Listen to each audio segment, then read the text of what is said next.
Dito naman sa Maynila, patuloy ang pagbigat ng trapiko sa NLEX kasabay ng pagbiyahe ng ilang mga uuwi sa mga probinsya para sa undas. Dadami pa daw yan mamayang hapon hanggang bukas, lalo't huling araw na ng pasok ngayong Huwebes para sa ilang mga nagtatrabaho. Para sa ibang detalye live mula sa NLEX Balintawak, na sa frontline ng balitang yan, si Carrie Cator. Naku Carrie, kamusta na ba ang lagay ng trapiko ngayon sa mga oras na ito?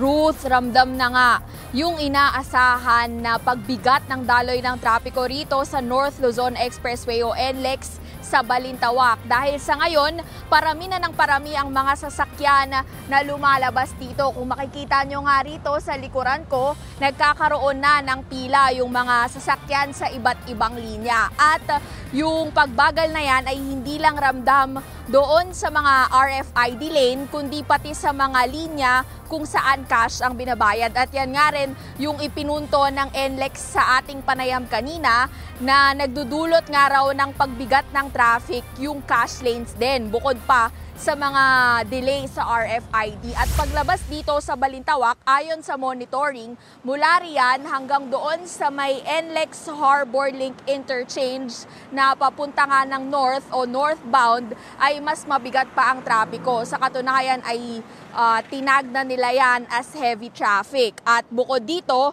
pati raw doon sa Marilao hanggang Valenzuela na southbound ay lumalala na rin ang volume ng mga sasakyan. Gaya ng nabanggit mo kanina, ang inaasahan ng NLEX ay ngayong hapon magsisimula na nga yung pagdami ng mga sasakyan o pagbigat ng trapiko, lalo't last work day na ngayon at bukas ay magsisimula na ang long weekend ng karamihan. May mga nakausap din tayo kanina na mga motorista na talagang pinilit na kahit papano ay agahang makabiyahe ngayon dahil nga ayaw raw nilang sumabay sa traffic. Sabi naman ng NLEX, nasa 2,000 raw ang idineploy nila sa lahat ng kanilang expressway at magkakaroon din ng libreng towing para sa lahat ng Class 1 vehicles o yung maliliit na sasakyan, at ipagbabawal din muna ang mga road closure at mga pag-repair o yung mga paggawa sa mga kalsada para kahit papaano ay maibsan ang bigat ng daloy ng trapiko. Samantala Ruth,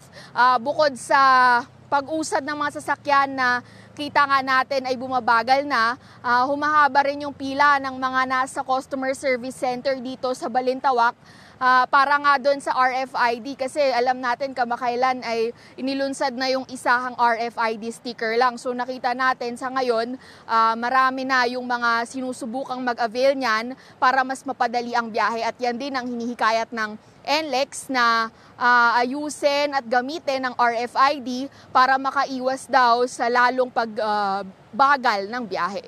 At yan muna ang latest mula rito sa NLEX Balintawak, Ruth.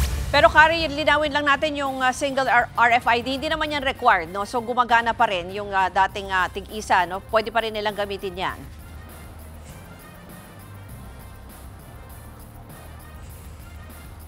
Yes, Ruth, hindi naman siya required. May option nga yung mga motorista kung single or hiwalay na easy trip at auto sweep. Pero yung mga nandito, halo-halo yan. Bukod sa mga nagpapa-install nung isahan, syempre meron din yung mga nagpapa-reload at kung ano-ano pang concerns nang sa ganon ay masiguro nilang magagamit nila ng maayos ang kanilang RFID. Balik sa'yo. Isa pa, Carrie, kailan naman ang inaasahan na peak ng mga pauwi?